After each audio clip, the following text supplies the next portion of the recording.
तो वक्फ संशोधित अधिनियम 2025 को लेकर दायर याचिकाओं पर सुप्रीम कोर्ट में आज लंच ब्रेक के बाद फिर सुनवाई होगी और सुप्रीम कोर्ट में CJI Sanjeev Khanna, justice PV Sanjay Kumar और जस्टिस केवी विश्वनाथन की बेंच आज वक्फ बाय यूजर संपत्तियों पर सुनवाई करेगा। इसके साथ साथ सुप्रीम कोर्ट के कई सवालों पर केंद्र सरकार जवाब दाखिल करेगी। माना यह जा रहा है कि इस नए कानून के कुछ प्रावधानों पर सुप्रीम कोर्ट आज रोक भी लगा सकता है। नए वक्फ कानून के खिलाफ 70 याचिकाएं दाखिल की गई हैं, जिस पर बुधवार को करीब 2 घंटे चली सुनवाई और इस दौरान वरिष्ठ वकील कपिल सिब्बल समेत अन्य वकीलों ने इस कानून को असंवैधानिक घोषित करने की मांग की थी।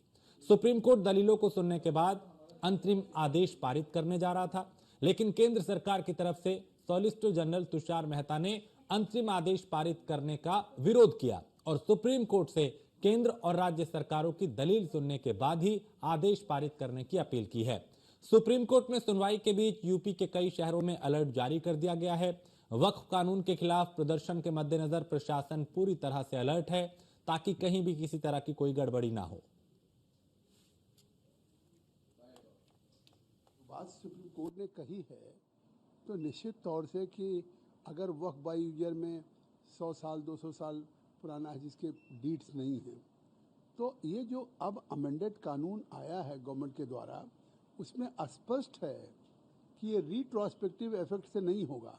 मतलब कि जो डीड नहीं भी है, लेकिन अगर मस्जिद है, खानकाह है, इमामबाड़ा है, कब्रिस्तान है, तो that will remain as a waqf. अभी जो कानून पास हुआ उसमें प्रोस्पेक्टिव इफेक्ट है कि भविष्य में जो होगा वो वक्फ बाय यूजर नहीं होगा। वक्फ बाय यूजर खत्म किया है भविष्य के लिए, लेकिन अगर पास्ट में कोई है जिसकी डीड नहीं है और वो मस्जिद है तो वक्फ रहेगा। वक्फ अमेंडमेंट एक्ट 2025 के सिलसिले में आज भी उम्मीद है कि सुप्रीम कोर्ट में बहस होगी और जो भी पिटीशन दायर किए गए हैं उसमें सभी को ये उम्मीद है कि उनको इंसाफ मिलेगा। और जिस तरीके से कल बहस हुई है और अदालत ने जो कुछ भी कहा है, ख़ासकर ये कि जो 12वीं 13वीं और 14वीं सदी में जो मसाजिद और इमारतें कदीम मसाजिद तामीर की गई हैं, अगर ये मौजूदा एक्ट लागू हो जाता है तो उनका क्या होगा।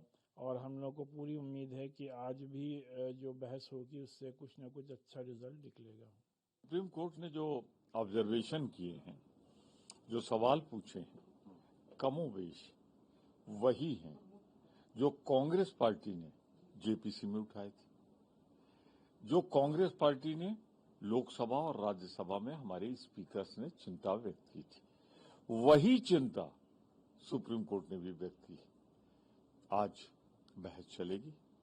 हमें इंतजार करना चाहिए कि सुप्रीम कोर्ट, जिसकी जिम्मेदारी है कि संविधान को कहीं भी अगर दबाया जा रहा है, कुचला जा रहा है, बाईपास किया जा रहा है, तो उस पर सख्त कदम ले।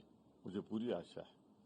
सभा राज्यसभा में एक बड़ी संख्या में सांसदों ने वक्फ संशोधन बिल के खिलाफ वोट डाला था। जो जन भावनाओं थी उनके समर्थन में वोट डाला था, वक्फ संशोधन बिल के खिलाफ वोट डाला था। देश की न्यायपालिका में भी जब ये मामला गया तो जिन मुद्दों को, जिन संशोधन के खिलाफ समाजवादी पार्टी, वो पूरा विपक्ष वो सरकार से सवाल पूछ रहा था और इस वक्फ संशोधन बिल को मनमाना बता रहा था, उन्हीं मुद्दों को, उन्हीं पॉइंट्स को, उन्हीं संशोधन को देश की सबसे बड़ी अदालत ने उन पे जवाब भी सरकार से मांगा है। और जो सुनवाई हुई और जिन मुद्दों पे देश की सबसे बड़ी अदालत ने सरकार से जवाब मांगा है, समाजवादी पार्टी समझती वही वो मुद्दे हैं जिनको लेके पूरे विपक्ष को और देश में जो अल्पसंख्यक हैं उनको आपत्ति थी। समाजवादी पार्टी को भरोसा है कि देश की न्यायपालिका से न्याय जरूर मिलेगा। जो बात सुप्रीम कोर्ट ने तो आज भी अहम सुनवाई सुप्रीम कोर्ट में इस पर। और एसके वाजपेयी लखनऊ से हमारे संवाददाता। एसके, चूंकि आज भी अहम सुनवाई है वक्फ कानून को लेकर और बंगाल में जिस तरह की हिंसा हुई उससे सबक लेते हुए यूपी में पूरी तरह से प्रशासन अलर्ट भी हमें हर वक्त दिखाई दिया, लेकिन आज किस तरह की तैयारियां हैं ताकि कहीं किसी तरह की कोई गड़बड़ी ना हो सुरक्षा व्यवस्था के लिहाज से? बिल्कुल निश्चित तौर पर, क्योंकि अगर हम देखें तो उत्तर प्रदेश सरकार काफी इस पूरे मामले को लेकर सख्त है और मुख्यमंत्री योगी आदित्यनाथ की तरफ से इस पूरे मामले को लेकर निर्देश जारी किए गए थे। हालांकि यूपी पुलिस मुख्यालय भी खासतौर पर जो उत्तर प्रदेश के संवेदनशील जिले हैं उन जिलों पर खासा नजर रख रहा है और लगातार कोशिश की जा रही है कि कहीं पर भी कोई भी ऐसा अराजक तत्व किसी तरीके की कानून व्यवस्था को चुनौती ना दे सके, उसको लेकर व्यवस्थाएं पूरी तरीके से चुस्त दुरुस्त हैं। और निश्चित तौर पर भले ही इस पूरे मामले को लेकर सुप्रीम कोर्ट में सुनवाई चल रही हो और इस पूरे मामले पर दोनों पक्षों की तरफ से अपनी अपनी दलीलें रखी जा रही हो, लेकिन कहीं ना कहीं इस पूरे प्रकरण को लेकर भारतीय जनता पार्टी लगातार अभियान चला रही है पूरे प्रदेश भर में, और इस अभियान के जरिए एक जनमत तैयार करने की कोशिश है, उनको ये बताने की कोशिश है कि ये किस तरीके से उनके लिए फायदेमंद है, सरकार कैसे इसको लेकर आई है और क्या कुछ उद्देश्य है इस पूरे मामले के पीछे। ये बहुत सारी चीजें सरकार बताने की भी कोशिश कर रही है। निश्चित तौर पर इसके जरिए सरकार कहीं न कहीं अपनी बातों को जनता तक पहुंचा रही है। उसके लिए बीजेपी ने अपने वरिष्ठ नेताओं को, अपने मंत्रियों को, अपने सांसदों को भी लगाया है। हालांकि सुप्रीम कोर्ट इस पूरे मामले पर सुनवाई करने के बाद आगे का डिसीजन देगा, और चूंकि दोनों पक्षों की दलीलें सुप्रीम कोर्ट सुन रहा है, सुप्रीम कोर्ट ने इस पूरे मामले को लेकर केंद्र सरकार से भी जवाब मांगा है। साथ ही साथ जो पक्षकार हैं उनकी तरफ से भी आपत्तियां ली गई हैं, क्योंकि काफी बड़े पैमाने पर अलग अलग जो संगठन है उनकी तरफ से इस पूरे मामले को लेकर अपीलें हुई हैं। उन अपीलों पर सुप्रीम कोर्ट कंबाइंड रूप से सुनवाई कर रहा है। निश्चित है कि उस पूरे मामले को लेकर सरकार भी पूरी तरीके से नजर बनाए हुए है, क्योंकि जिस तरीके से पश्चिम बंगाल में घटना हुई, ऐसी घटना प्रदेश में कहीं ना हो, उसको लेकर सरकार और साथ ही साथ पुलिस पूरी तरीके से सतर्क दिखाई दे रही है। उत्तर प्रदेश के जो संवेदनशील जिले हैं उसमें अतिरिक्त तौर पर सतर्कता भी उत्तर प्रदेश पुलिस की तरफ से बरती जा रही है। ठीक है, मैं लौटता हूं आपके पास। राहुल दिल्ली से हमारे साथ हमारे संवाददाता। राहुल, चूंकि आज भी सुनवाई है सुप्रीम कोर्ट में वक्फ कानून को लेकर जो याचिकाएं दायर की गई थी उस पे, किस तरह की वहां पे हलचल अभी है और कितने बजे सुनवाई शुरू होगी?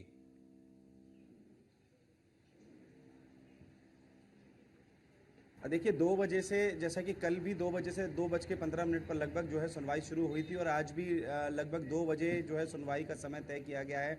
कल भी एक लंबी बहस जो है वो चली थी, लंबी चर्चा जो है वो पक्षकार और विपक्षकार में दोनों में हुई। दोनों तरफ से जो चर्चाएं हुई उस पर कई मुद्दों पर आज अंतरिम आदेश आने की संभावना है, क्योंकि 3 ऐसे बड़े मुद्दे जिन पर जो है वो कोर्ट आज कोई अंतरिम आदेश दे सकता है। हालांकि ये संभावनाएं जताई जा रही हैं, बाद तो तभी फाइनल होगा जब सुप्रीम कोर्ट कोई अंतरिम आदेश दे देता है। वो 3 जो बड़े मुद्दे हैं वो मैं एक बार आपको समझा देता हूँ। देखिए, सबसे बड़े 3 जो अहम मुद्दे जिस पर आज जो है वो संशोधन आने की या फिर कोई अंतरिम आदेश आने की संभावना है। पहला है कि वक्फ घोषित संपत्तियों को डिनोटिफाइड न करने का अंतरिम आदेश आज आ सकता है, क्योंकि देखिए डिनोटिफाइड का जो मतलब है वो सुप्रीम कोर्ट का मानना है कि जो पुरानी वक्फ संपत्तियां हैं, जो पुरानी मस्जिदें हैं, उन पर संभवतः जो है वो ऐसे कागज ना हो, वो कागजात न दिखा पाएं, तो इसीलिए कहीं ना कहीं ऐसी डिनोटिफाइड ना किया जाए उन जो है संपत्तियों को, उस पर फैसला आ जा सकता है। दूसरा फैसला है कि कलेक्टर की शक्तियों को लेकर भी अंतरिम आदेश, क्योंकि कलेक्टर की कुछ शक्तियां जो है वो दी गई थी, उस पर कोई विशेष तौर पर जो है वो आदेश उस पर आ सकता है, क्योंकि कलेक्टर को उसमें ये संपत्ति भी दी गई थी, ये जो माफ कीजिएगा संपत्ति कह रहा हूँ, ये जो आदेश दिए गए थे, ये जो शक्तियां दी गई थी, उसमें ये था कि अगर आप किसी संपत्ति को डीएम जो है वो ये कह देते हैं कि अभी इस पर जांच चल रही है, तो तब तक उसको डिनोटिफाइड ना कर दिया जाए। ये भी कहीं ना कहीं विशेष तौर पर तो कुछ शक्तियों में, यानी कि डीएम की कुछ शक्तियों में, कलेक्टर की कुछ शक्तियों पर भी जो है वो फैसला अंतरिम आदेश आ सकता है। और तीसरा सबसे बड़ा फैसला जो आने की संभावना है या फिर सांकेतिक रूप से है, वो है कि वक्फ बोर्ड में गैर मुस्लिमों को शामिल करने पर, क्योंकि कोर्ट ने ये कल स्पष्ट किया कि अगर आप इसमें वक्फ बोर्ड में या वक्फ संशोधन बिल के माध्यम से आप जो है वो गैर मुस्लिम लोगों को अगर इसमें एंटर करा रहे हैं, इस बोर्ड में शामिल कर रहे हैं, तो क्या आप मंदिर ट्रस्टों में भी मुस्लिम्स को जो है वो जगह देंगे? तो ये 3 बड़े मुद्दे हैं जिस पर विशेष तौर पर चर्चा होनी है, और इन 3 मुद्दों पर जो है वो कहीं ना कहीं अंतरिम आदेश आने की संभावना है। हालांकि सरकार के पक्षकारों ने भी कहा है कि पूरा मामला अंतरिम आदेश से पहले पूरी उनकी बात को सुना जाए, पूरे उनके पक्षों को समझा जाए, उसी के बाद जो है वो कोई अंतरिम आदेश की तरफ सुप्रीम कोर्ट बढ़े। राजेश, ठीक है। नीरज हमारे साथ है, नीरज द्विवेदी उन्नाव से। नीरज, उन्नाव में किस तरह की सुरक्षा व्यवस्था ताकि यहाँ किसी तरह की गड़बड़ी ना हो?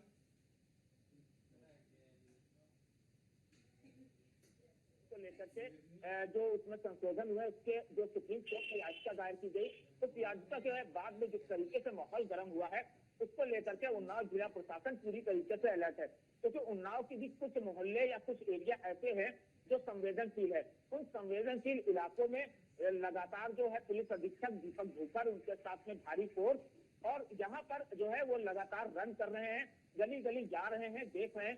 सबसे एक अहम बात यहाँ पर ये हो जाती कि इन इलाकों में जो ड्रोन कैमरा है, उस ड्रोन कैमरे से जो है लगातार वॉच ओवर किया जा रहा, और उस ड्रोन कैमरे के द्वारा ये देखा जा रहा, क्योंकि जो पुराने मकान है उसमें जो मैदानी इलाका है या मैदान बड़े बड़े है, उनसे अंदर देखा जा रहा, किसी तरीके की कोई गतिविधियां तो नहीं चल रही। इसको लेकर के लगातार कल से जो पुलिस अमला है उन्नाव का, वो बहुत सजग है, और इसको लेकर के जैसे किला है, दुर्गी नगर है, सालिस सराय है, ये सब सेंसिटिव एरिया है, इनको लगातार जो है पुलिस अपने जो है हाशिए पर रखते हुए है, और जो जिला प्रशासन है पूरी तरीके से जो है इसमें अपनी नजर बनाए हुए। साथ ही साथ जो मदरसे हैं वहां पर भी इस तरीके की जो एक्टिविटी है, उस एक्टिविटी को किसी तरीके से बढ़ावा ना मिले, उन पे भी नजर रखी जा रही है। तो कहा जा सकता है कि जो याचिका दायर हुई है, उस याचिका को लेकर के जो उन्नाव जिला प्रशासन है या उन्नाव पुलिस प्रशासन है, वो पूरी तरीके से अलर्ट है जी।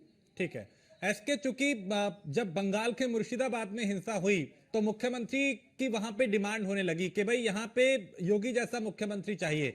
योगी आदित्यनाथ ने भी कहा कि ये लातों के भूत है, बातों से नहीं मानते। अब उत्तर प्रदेश की अगर व्यवस्था की बात करें तो यहाँ उसी हिसाब से इंतजाम किए गए हैं ताकि यहां किसी तरह की गड़बड़ी ना हो।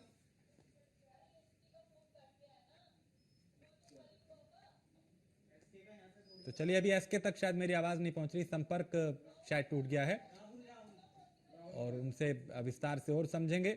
लेकिन राहुल, जिस तरह से इस मामले पे सियासत हुई, अभी अगर आज की बात करें सुनवाई में, तो केंद्र की तरफ से भी कुछ दलीलें दी जाएंगी, क्योंकि अंतरिम आदेश कल ही आ सकता था लेकिन रोका गया, ये हवाला देके कि अभी राज्य और केंद्र को भी सुना जाना चाहिए। राहुल? बिल्कुल राजेश, देखिए अंतरिम आदेश ये भी कंफर्म नहीं है कि अंतरिम आदेश कुछ आज ही आ जाए, क्योंकि कहीं ना कहीं कल भी सुनवाई इसमें संभव है, क्योंकि सरकार की तरफ से ये दलील दी गई है कि क्योंकि सरकार इस विषय में काफ़ी चिंतित है, क्योंकि सरकार का मानना है कि ये जो बिल है जिसको कानून बनाया गया वो मुसलमानों के लिए कहीं ना कहीं फायदेमंद है। वहीं अगर दूसरी तरफ देखें तो कई मुस्लिम संगठन, विपक्ष के लोग इसको चुनौती दे रहे हैं, असंवैधानिक अब तक कह रहे हैं, तो ये कहीं ना कहीं सरकार के लिए चुनौती है। हालांकि सरकार लगातार जो है पूरे देश में एक अवेयरनेस कार्यक्रम भी चला रही है, अपने भाजपा के नेताओं को, मंत्रियों को, सांसदों को भी लगाया गया है कि कहीं ना कहीं इस मामले को समझा जाए और एक शिविर जो है वो लगा कर लोगों को ये बताया जाए कि इस बिल के कानून बनने के बाद से जो आम मुसलमान हैं, जो गरीब तबके का मुसलमान है, उसको क्या फायदा होगा, ये बताने की एक चुनौती जो है वो भाजपा पे अब कहीं ना कहीं है। इसीलिए कहीं ना कहीं एक जनमत जुटाने की कोशिश भारतीय जनता पार्टी और जो है केंद्र सरकार, प्रदेश सरकार लगातार कर रही हैं, और कहीं ना कहीं जो ऐसे मुस्लिम बहुल्य क्षेत्र हैं, जो संभावित क्षेत्र हैं, वहाँ पर भी जो है वो कड़ी निगरानी, कड़ी सुरक्षा और कड़ी व्यवस्था, क्योंकि जब से कहीं ना कहीं एक उम्मीद मुस्लिम संगठनों को भी है कि जब सुप्रीम कोर्ट मामला पहुंचा तो ये एक उम्मीद जागी हुई है कि शायद कोई अंतरिम आदेश, जो 3 बड़े मुद्दे हैं, इन मुद्दे पर अगर कोई अंतरिम आदेश आता है तो कहीं ना कहीं एक तरफा इसको जीत भी मान सकते हैं मुस्लिम संगठन हो, विपक्ष के लोग हों, क्योंकि लगातार चुनौती देने की बात जो है वो विपक्ष के लोग और तमाम मुस्लिम संगठन कर रहे हैं। सुप्रीम कोर्ट में आज भी सुनवाई 2 बजे से होगी, और आज की सुनवाई कहीं ना कहीं राजेश बहुत अहम मानी जाती है, क्योंकि कहीं ना कहीं आज जो संगठन जिन्होंने दलीलें पेश की हैं वो एक अंतरिम आदेश की ओर बढ़ रहे हैं, और आज अगर अंतरिम आदेश आता है तो कहीं ना कहीं सुरक्षा व्यवस्थाओं को देख के भी, क्योंकि किस पक्ष आएगा ये तो सुप्रीम कोर्ट खुद ही जानता है, ये तो कोर्ट ही जानता है, लेकिन आदेश जिस तरफ आएगा कहीं ना कहीं उससे देश में शांति की जो है भावना वो बनी रहे, उसको लेकर भी जो है वो शासन, प्रशासन और सरकार जो है वो सख्त है। और ये कहीं ना कहीं ये लगभग 4 से 4:30 बजे के आसपास ये फाइनल हो जाएगा कि आज किस तरह का अंतरिम आदेश मिलता है या कोई अगली तारीख मिलती है राजेश। और ऐसे में अब ठीक है, मैं लौटता हूं आपके पास। एसके, सबसे बड़ी बात है भरोसा, यानी मुस्लिम समुदाय के बीच में और सरकार के बीच में भरोसा हो तो शायद कहीं पर भी गड़बड़ी ना हो। वो भरोसा हमें बंगाल में नहीं दिखाई दिया, लेकिन क्या यूपी में वो भरोसा है? और शायद यही वजह है कि यहां किसी तरह की कोई गड़बड़ी नहीं, और अगर होती भी है तो उसको लेकर पूरी तरह से तैयारियां की गई हैं। बिल्कुल निश्चित तौर पर सरकार हर स्तर पर प्रयास कर रही है। एक तो सरकार ने अपने पदाधिकारियों को लगाया है कि वो इस पूरे मामले को लेकर लोगों से बात करें, उनको बताएं, उनको समझाएं, धर्मगुरुओं के साथ बातचीत हो ताकि उनको भी इस पूरे मामले को लेकर साथ लिया जा सके। हालांकि इसके अलावा भी लगातार उत्तर प्रदेश सरकार की तरफ से काफी जो कदम है वो उठाए गए हैं, खासतौर पर संवेदनशील जिलों को लेकर। वहां पर लगातार पुलिस नजर रख रही है, हर चीज पर लगातार पुलिस की पैनी नजर है, चाहे वो सोशल मीडिया प्लेटफॉर्म हो या ऐसे लोग जो कि कानून व्यवस्था के लिए उनको लेकर भी पुलिस पूरी तरीके से मुस्तैद दिखाई दे रही है। और कोशिश यही है कि कहीं पर भी इस तरीके की कोई घटना ना होने पाए। यही एक वजह है कि उत्तर प्रदेश में बेहतर कानून व्यवस्था की वजह से अभी तक ऐसी कोई तस्वीर उत्तर प्रदेश में नहीं आई है। हालांकि शांतिपूर्ण एक दो जगह पर विरोध जरूर हुआ, लेकिन इसके बावजूद उत्तर प्रदेश में इससे ज्यादा कुछ होता हुआ दिखाई नहीं दिया है। इसकी वजह है कि उत्तर प्रदेश सरकार दोनों स्तर पर काम कर रही है। एक तो लोगों के बीच जाकर उनको बताने की, इस कानून को लेकर जो भ्रांतियां हैं उनको दूर करने की, और दूसरी तरफ कानून व्यवस्था को भी सुव्यवस्थित रखने की। ऐसे में इसके चूंकि शासक पे बहुत कुछ डिपेंड करता है, यानी सूबे का मुखिया, उसकी नीयत, उसकी नीति क्या है, बहुत कुछ निर्भर होता है। बंगाल में क्या है वो सबने देखा। यूपी के मुख्यमंत्री की बात करें तो बंगाल में भी मांग की जा रही थी, डिमांड की जा रही थी कि योगी जैसा मुख्यमंत्री होना चाहिए, और योगी ने भी कहा कि लातों के भूत बातों से नहीं मानते। क्या ये उसका भी एक डर है कि हमारा प्रशासक, हमारा शासक कैसा है? बिल्कुल निश्चित तौर पर यह महत्वपूर्ण है, क्योंकि मुख्यमंत्री योगी आदित्यनाथ काफी सख्त प्रशासक के रूप में जाने जाते हैं। लगातार अपराधियों पर एक्शन, लगातार अपराधियों के इनकाउंटर्स और साथ ही साथ बड़े पैमाने पर अपराधियों के आर्थिक साम्राज्य को खत्म करना, अपराधियों को लगातार जो कहीं ना कहीं अलग अलग मामलों में वांछित थे उनकी गिरफ्तारी करना, टॉप 10 सूची पर काम करना, ये बहुत सारी ऐसी वजहें हैं कि उत्तर प्रदेश की कानून व्यवस्था को दूसरे राज्यों से बेहतर बना रही हैं। और यही एक वजह है कि मुख्यमंत्री योगी आदित्यनाथ की मांग दूसरे प्रदेशों में भी हो रही है, क्योंकि जहां पर भी लोग किसी तरीके से पीड़ित हैं, उनको लगता है कि मुख्यमंत्री योगी आदित्यनाथ जैसा अगर सीएम प्रदेश में होगा तो निश्चित तौर पर बेहतर कानून व्यवस्था होगी, क्योंकि मुख्यमंत्री की तरफ से काफी सख्त एक्शन इसको लेकर लिए जाते रहे। और मुख्यमंत्री ने स्पष्ट भी किया था कि जो भी जिस भाषा में समझेगा उसको उस भाषा में समझाया जाएगा। तो ये बहुत सारी चीजें हैं जिसको लेकर कहीं ना कहीं मुख्यमंत्री की अपनी एक फैन फॉलोइंग है, काफी बड़ी संख्या में मुख्यमंत्री से लोग जुड़े हुए हैं। यही एक वजह है कि लोग लगातार इस तरीके की मांगे भी कर रहे हैं कि मुख्यमंत्री योगी आदित्यनाथ जैसा होना चाहिए, ताकि कानून व्यवस्था की चुनौती कहीं भी ना हो सके। राहुल, अगर दिल्ली की बात करें तो दिल्ली में किस तरह का अलर्ट है? चूंकि सुप्रीम कोर्ट में सुनवाई है, दिल्ली की अगर बात करें राजधानी की, तो किस तरह के सुरक्षा इंतजाम किए गए हैं?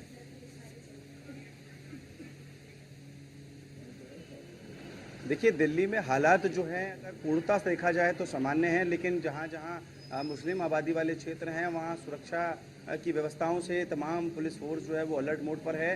कोई भी किसी भी, क्योंकि अब दिल्ली में भी जो है वो भाजपा की सरकार है, तो कहीं ना कहीं पूर्ण रूप से सतर्कता जो है वो बनाई गई है। पदाधिकारियों को जो है वो लगाया गया है। वहीं तमाम मौलानाओं से और जो धर्मगुरु हैं उनसे भी बातचीत लगातार सरकार के लोग और जो है प्रशासन शासन कर रहा है कि शांति बनाए रखें। यही अपील लगातार जो है वो दी जा रही है। और कहीं ना कहीं जो विशेष जो है वो सतर्कता वाले क्षेत्र हैं उन पर भी विशेष सुरक्षा व्यवस्थाएं और जो इंतजामात हैं वो बिल्कुल चुस्त कर दिए गए हैं, क्योंकि किसी भी रूप में सरकार प्रशासन नहीं चाहता है कि किसी भी प्रकार की जो है वो हानि अनहोनी जो है वो देश में, प्रदेश में, किसी भी क्षेत्र में जो वो बढ़ती जाए। तो कहीं ना कहीं हर रूप से जो है वो अलर्ट जारी है। और निश्चित तौर पर जब 2:15 बजे जो है वो संजीव खन्ना की बेंच जब इस मामले में सुनवाई करेगी तो चीज़ें साफ हो जाएंगी। और यही 2 से 2.5 घंटे हैं वो इम्पोर्टेंट हैं आज के लिए। और दोनों ही पक्षकार हो या वो दलील रखने वाले जो है वो लोग हों, सबके लिए आज का ये 2 घंटे जो 2-2.5 घंटे हैं ये बहुत इंपॉर्टेंट माने जा रहे हैं। राजेश, ठीक है। एसके वाजपेयी, चूंकि लखनऊ में कुछ लोग इस मुद्दे पे सियासत भी कर रहे हैं, खासकर विपक्ष के जो नेता है वो अलग तरीके से इसको पेश कर रहे हैं। कुछ मौलाना भड़काऊ बयान दे रहे हैं, कुछ संगठन ऐसे हैं जो रणनीति बना रहे हैं कि प्रदर्शन किया जाए। उन सारी चुनौतियों से निपटने की तैयारी है? बिल्कुल निश्चित तौर पर उत्तर प्रदेश सरकार पूरी तरीके से तैयार है। और ऐसे नेता जो कहीं ना कहीं इस तरीके के प्रदर्शन में शामिल हो सकते हैं या कानून व्यवस्था के लिए चुनौती हो सकती है, ऐसी जगहों पर सरकार ने एक्शन प्लान तैयार कर रखा है। खासतौर पर संवेदनशील जिले, चाहे वो लखनऊ हो, बरेली हो, प्रयागराज हो, बहराइच हो, संभल हो या दूसरे जो उत्तर प्रदेश के ऐसे संवेदनशील जिले हैं, उसमें खास तौर पर सतर्कता बरती जा रही है। और निश्चित तौर पर इस कानून को लेकर सरकार लगातार कोशिश कर रही है कि लोगों तक बात पहुंचे, उनको इसके बारे में बताया जाए। अगर किसी की कोई शिकायत है या किसी की कोई सवाल है तो उनके जवाब भी दिए जाएं, ताकि लोगों की समझ में आए कि आखिर इस कानून को लेकर अगर इतना बवाल हो रहा है तो उसके पीछे वजह क्या है, क्यों इस कानून का विरोध हो रहा है। इन बहुत सारी चीजों को समझाने की कोशिश भी सरकार की तरफ से की जा रही है। तो निश्चित है कि दोनों मामलों में सरकार पूरी तरीके से कोशिश कर रही है, एक तो समझाने के लिए और दूसरा कानून व्यवस्था को बेहतर करने के लिए पुलिस भी पूरी तरीके से मुस्तैद है। ठीक है, बहुत शुक्रिया इसके आपका भी, और शुक्रिया राहुल आपका भी। नजर बनाए रखिए राहुल, आप पूरी सुनवाई पे, आपसे फिर अपडेट लेंगे। फिलहाल शुक्रिया।